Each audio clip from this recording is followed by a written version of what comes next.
Dawn had the choice to file the case as a Jane Doe, and she chose not to do that. After giving it a fair amount of thought, she wants accountability.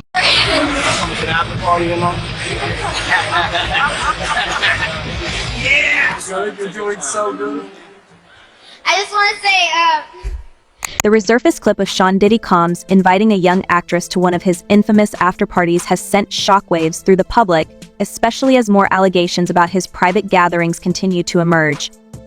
The video, featuring Diddy alongside Ashton Kutcher, captured a seemingly playful moment backstage at the 2003 MTV Movie Awards.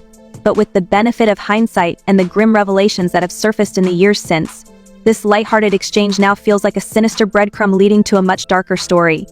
Wait a minute. Say that again. Say that again. Back up. You're saying that there's tapes and they're being shopped? Yes, there have been people already shopping. We've heard about the tapes. But yes. The shopping thing is... Yes, there already have been tapes leaking around Hollywood, being shopped around to individuals in Hollywood. But one particular person contacted me to shop a particular video they were in possession of. Picture this, it's 2003, and the MTV Movie Awards are in full swing. Hollywood's biggest names are gathered to celebrate the year's most iconic performances.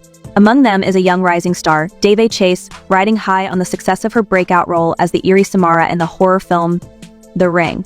Even as a minor, he was already making waves in the entertainment industry, earning accolades for a performance that left audiences terrified and critics in awe. That night, she was awarded Best Villain, beating out industry heavyweights with her haunting portrayal. It should have been a moment of pure triumph for the young actress, a stepping stone toward what everyone assumed would be a glittering career. But then came the moment that has everyone talking today.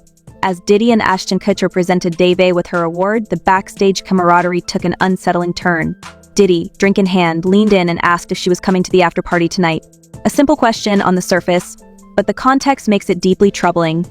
The young actress nodded shyly, and Diddy's loud laugh and enthusiastic "yeah" sealed the interaction. At the time, it might have been brushed off as harmless banter, but now it's impossible not to view the exchange through a more critical lens. Guys, we are lucky to have Precious Muir here, and she's been at the Diddy parties, and she's about to spill some secrets. Why would a grown man, especially one with Diddy's reputation, be inviting a young actress to an industry after-party? And what exactly went on at these notorious gatherings?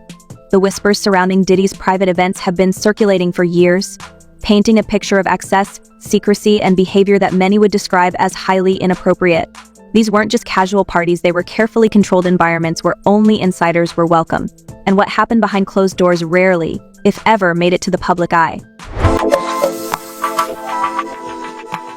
Welcome to Popcorn Planet's The Interview, the series where we get in depth with amazing people, and I'm so honored to have this special guest with us here. Precious Muir, welcome to the show. How are you doing? I'm good. How are you, my love? I'm great. I'm so happy to have you here. I'm making sure I center you a little bit more. There we go. So honored to have you here. You have some stories to tell. You've survived the white party. What's even more alarming is that Ashton Kutcher, a man who has built much of his career on a reputation for being a fun-loving prankster, was right there alongside Diddy. The two were famously close at the time, co-hosting events and frequently appearing together at high-profile functions. Their friendship was portrayed as a typical Hollywood bromance, with the pair reportedly bonding over shared interests like sports and entertainment. But as more details about Diddy's private life come to light, some are starting to question just how deep Kutcher's involvement might have been. Okay, so basically I was a Playboy bunny. So a Playboy bunny representing New York State. The reason why I need to clarify this is when you're a Playboy bunny, you are part of the corporation, and you are a bunny, and you do have a title, and you wear a uniform, but you don't get a month. Let's not forget that Ashton Kutcher was at the height of his fame during this period. Between his hit show Punkied and his growing movie career, he was a household name and a media darling. But his association with Diddy raises some uncomfortable questions, particularly given the allegations that have surfaced about what went on at these exclusive events. Could he have been aware of the darker side of these gatherings? And if so, what role did he play? While there's no concrete evidence tying Kutcher to any wrongdoing, the resurfaced clip has reignited speculation about the nature of his relationship with Diddy and the extent of his knowledge about what really happened at those infamous parties. Diddy's after-parties were legendary in Hollywood, but not always for the right reasons. Known for their extravagance and exclusivity, these events were the stuff of tabloid fodder, with whispers of outrageous behavior and a strict code of silence among attendees. It was a world where power dynamics were on full display, and those on the outside could only speculate about what went on behind the velvet ropes. Over the years, countless stories have emerged about these gatherings, painting a picture of an environment where boundaries were often blurred and inappropriate behavior was allegedly normalized. But like I said, the entertainment industry is very, very, very messed up when it comes to, the bigger you get, the more you had to do to get there. And so if you're not willing to put yourself in that position, you kind of have to. The fact that Diddy would extend an invitation to a young actress like Daveigh Chase raises serious concerns about the culture of these events. What kind of environment was he exposing her to? And why was a minor even considered for an invitation in the first place? These are questions that demand answers, especially in light of the broader allegations against Diddy. Was this just an innocent moment of poor judgment, or was it indicative of a deeper pattern of behavior? Everyone keeps saying to me, like, how did you keep, why did you keep going? Why were you there? I'm like, it literally is around me. If I don't stay at home, this is the atmosphere I'm in. Like, I have no choice. Adding to the complexity of this narrative is Daveigh Chase's own trajectory in Hollywood. After her breakthrough role in The Ring, she seemed poised for superstardom.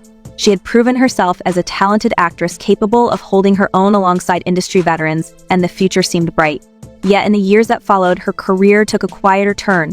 While she continued to work in film and television, she never quite reached the heights many expected. Could her brush with Diddy and the world of Hollywood's elite would add a role in this?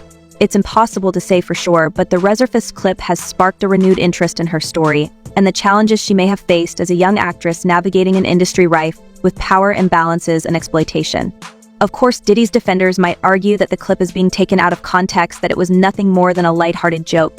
But given the allegations that have come to light since then, it's hard to give him the benefit of the doubt. This is a man whose reputation has been dogged by controversy for years, with rumors and accusations casting a long shadow over his career. The Resurface clip only adds fuel to the fire, serving as a chilling reminder of the questions that have yet to be answered.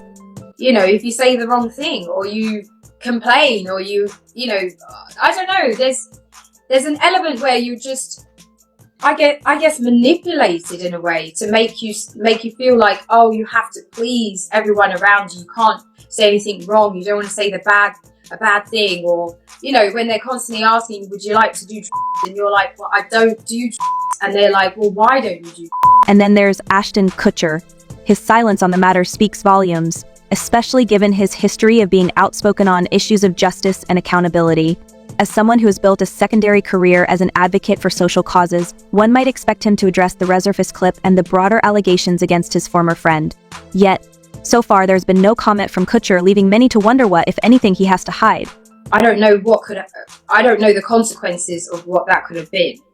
So I didn't really talk about it. I should have gone to the police. I should have said something other than to my agent.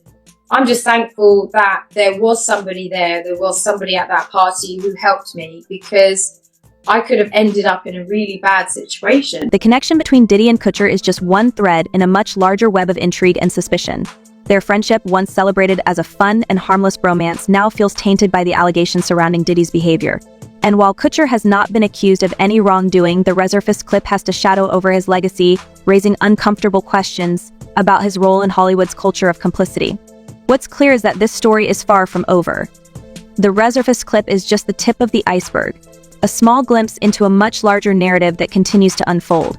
As more details emerge about Diddy's private life and the allegations against him, the public is left to grapple with the uncomfortable truths about an industry that has long been shrouded in secrecy.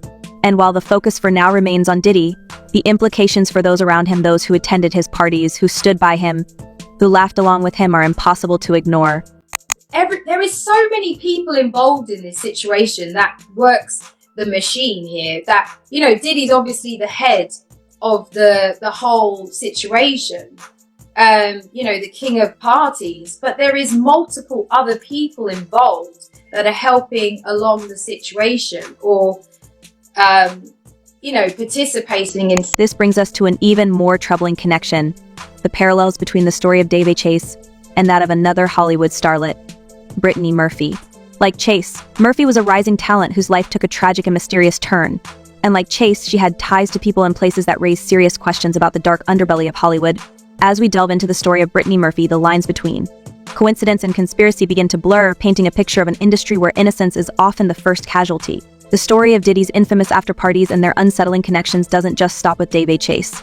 In fact, it takes an even darker and more mysterious turn when you consider the life and tragic decline of Brittany Murphy.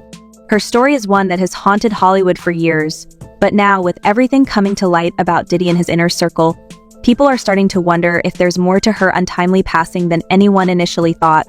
The gurney, it looked like and they were putting tubes in her throat and trying to resuscitate her with paddles, and then her husband was here just wandering around and in his pajama bottoms, just looking completely dazed and shocked. Brittany Murphy was Hollywood's sweetheart. She had this infectious energy, a kind of charm that made her impossible to forget, whether it was her breakout role in Clueless, where she played the lovable Ty, or her emotionally charged performance in 8 Mile alongside Eminem. She was a star who could do it all. And yet, behind that radiant smile, there were whispers about the pressure she faced, the people she surrounded herself with, and how those very connections might have been her undoing. One of the most talked about aspects of Brittany's life was her relationship with Ashton Kutcher. The two met in 2002 while filming the romantic comedy Just Married. Their chemistry was undeniable both on screen and off. It wasn't long before they were spotted together everywhere, sparking rumors of a whirlwind romance. For a while, it seemed like they were the golden couple of Hollywood, a young, vibrant duo who had the world at their feet.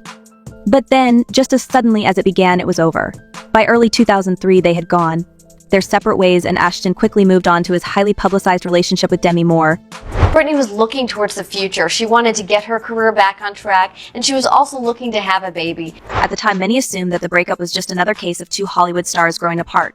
But in light of everything we now know about Kutcher's ties to Diddy, some are beginning to question whether there was more to the story. Could Brittany have been exposed to the same dark underbelly of Hollywood that Diddy's parties are now infamous for?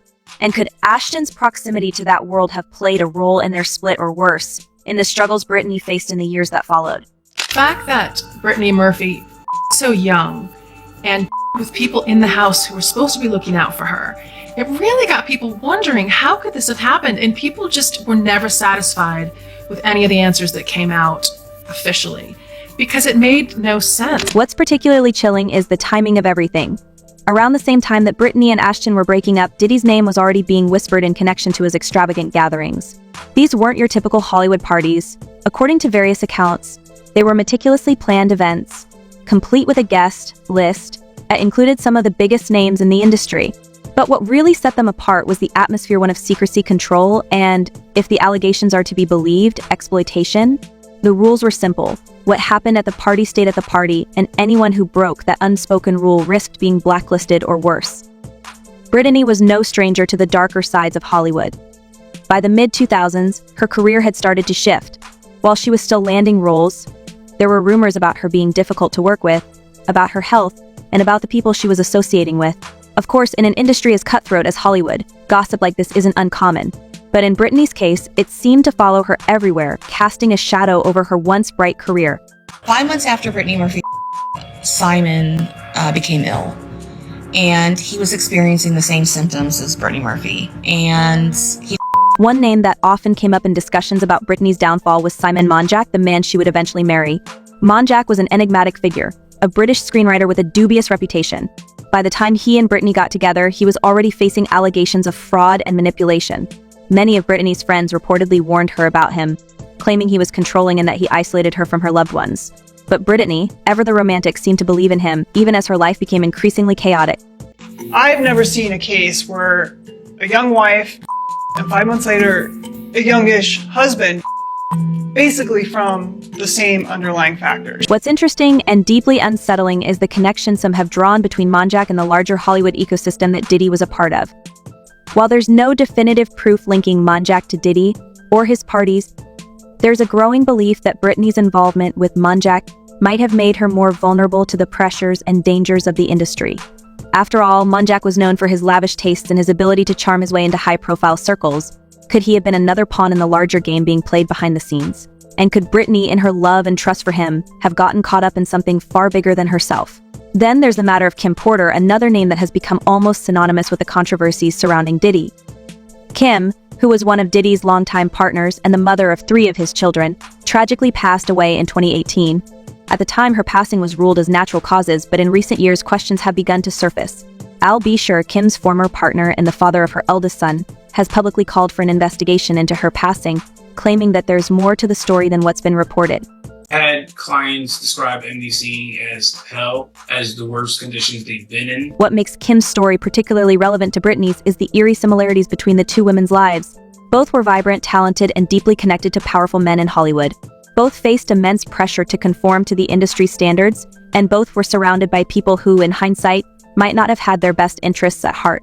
And now, with Diddy's legal troubles mounting, some are beginning to wonder, could these two stories be connected?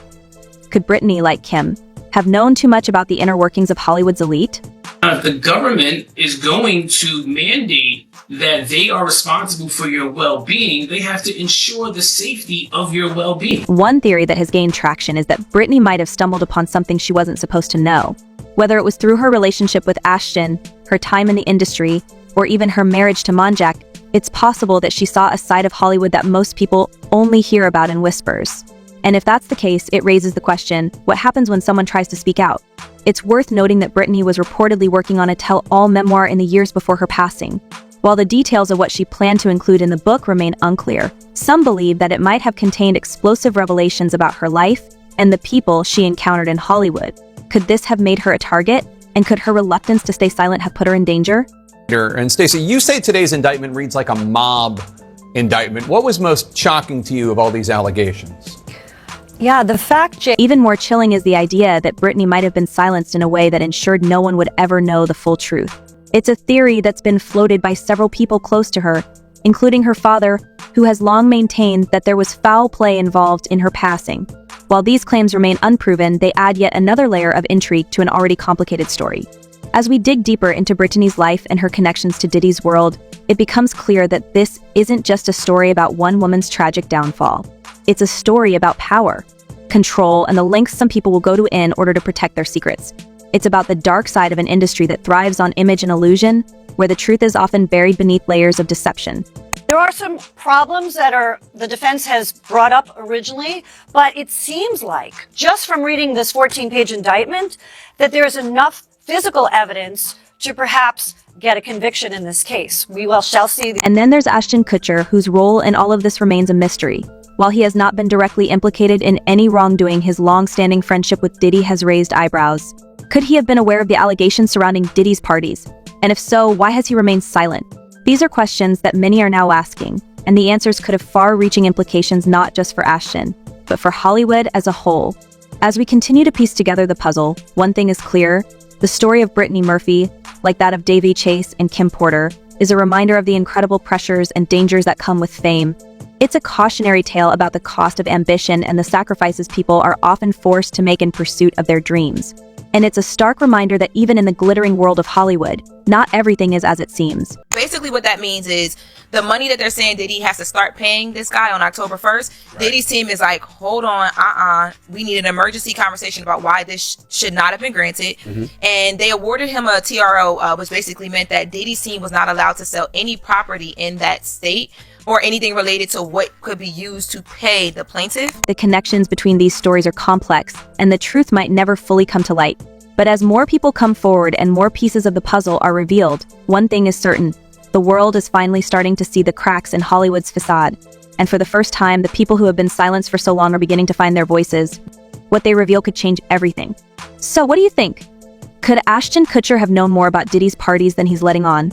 And what really happened to Britney Murphy? Share your thoughts in the comments below.